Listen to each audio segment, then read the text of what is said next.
My name is Dr. Keith Witten, and this is video number 4 in a series of 6 videos in which I am introducing the calendar clock. Now, in the first video, I introduced you to my book, and we talked about the importance of the axial perspective. Then in video number 2, I gave you some basic astronomical terms and principles focusing on this illustration here. In the third video, I showed you how to fix the sun at 12 and how that turns the Earth-centered solar system into the three-dimensional face of a calendar clock. Now, in video number 4, let's take a look at the posters.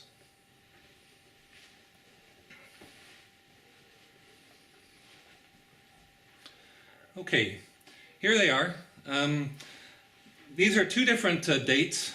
This one here is around the time of the summer solstice, and this one is around the time of the fall equinox. So I want to start, let's go into some details about this first summer solstice poster here. Now, this poster shows a time of 6 p.m. July 5, Saturday. Now, I know that because here's the hour hand. I'm located here at the base of the hour hand in Northern California, and you can see the hour hand is pointed over here towards the number 18. Now, you can't see the number 18, but it's opposite of the 6. And this is a three-dimensional calendar clock. This is a poster, so it's a two-dimensional representation of a three-dimensional object. And it's like a face, and a face, for instance, if you're looking at the one side of a face, you can only see one of the eyes. But you know that it's a symmetrical structure, so there's actually two eyes. So you actually know that, like there's numbers on this side over here, that they continue around over here. And you'll get used to it. 24 is opposite of 12, 6 is opposite of 18. So it's 1800 hours, or 6 p.m. And another important structure that you want to get familiar with is this line here, separating the light half of Earth from the dark half of Earth, is known as the circle of illumination. Now, this circle of illumination is always perpendicular to the sun. Now, in video number 2 and 3, I talked to you about how the sun moves back and forth in this noon track. It moves plus or minus 23.5 degrees away from the equatorial plane. Now, you can see that the hour hand is going to take a while before it reaches the twilight zone here, or the circle of illumination. And you can actually find out when that will be by looking at this structure here, is known as the twilight dial. Where it turns from black to white is an indication of where sunup or sundown is going to occur relative to the latitude of the hour hand. Now, in this case, the hour hand is located at 38.5 degrees. So 4:42 is when sunup occurs, so that's an hour and 18 minutes before 6. So we know that sundown is going to occur an hour and 18 minutes after 6, so at 7:18. At 7:18, this hour hand will be right in the twilight, pointing this direction. Now, if the hour hand were located at the equator, this would be locked at 6 all the time. It would be, you would have 12 hours of daylight and 12 hours of nighttime every day of the year. And if Note here that here's the axis of the Earth, right? And you can see that the circle of illumination is quite a bit below here. It's actually about 23.5 degrees below this axis. And if you were to have a circle around here at 23.5 degrees, that is a structure known as the Arctic Circle. And above the Arctic Circle, you have days which can last, they are in the light all the time in the summer solstice, and in the dark all the time during the winter solstice.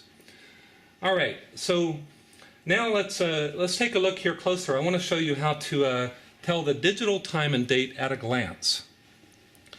And if you look here, you see July. July goes from this line here to that line. And these blocks here, these rectangular blocks, are days. And there's dots in certain blocks. 1 dot here, 2, 3, 4, 5, 6 dots. Each dot represents 5. So this is the 5th day. Here's the 10th day, the 15th. Now, they're also color-coded. You've got light and dark blocks.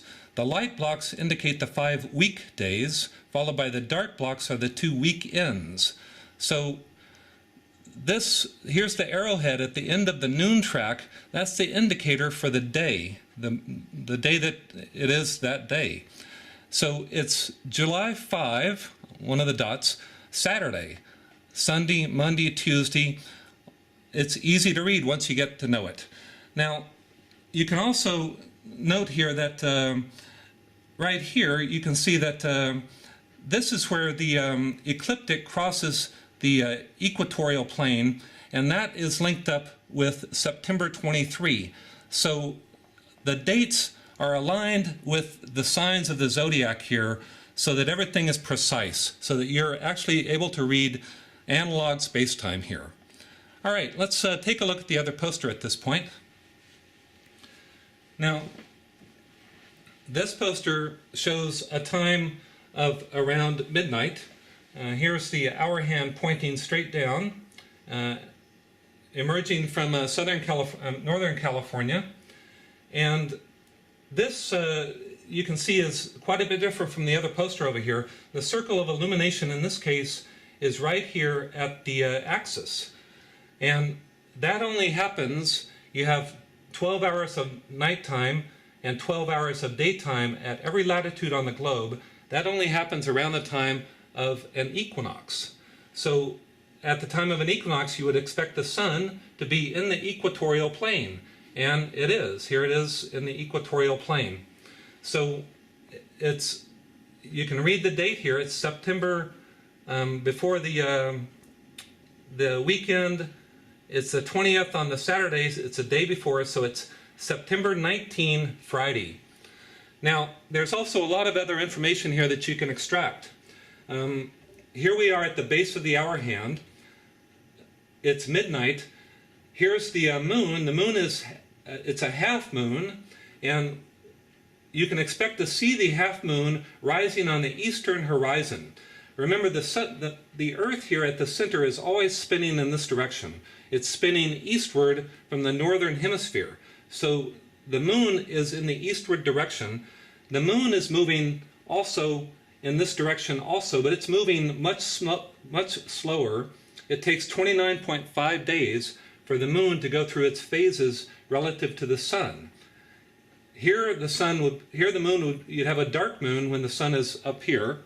You have a full moon down here. Also, if you're familiar with which constellations are associated with these signs of the zodiac, you'd be able to locate any star which is visible at that time of the year. So here's Aquarius. If you know which constellations are associated with Aquarius, you'd be able to point your telescope in that direction and find any star. Eventually, I hope to have all of the planets also visible, so that you'd be able to locate the planets. The planets also move close to the ecliptic. The ecliptic, the zodiac is actually defined as the band of stars 8.5 degrees on either side of the ecliptic. And that small little strip of space contains most of the planetary movements.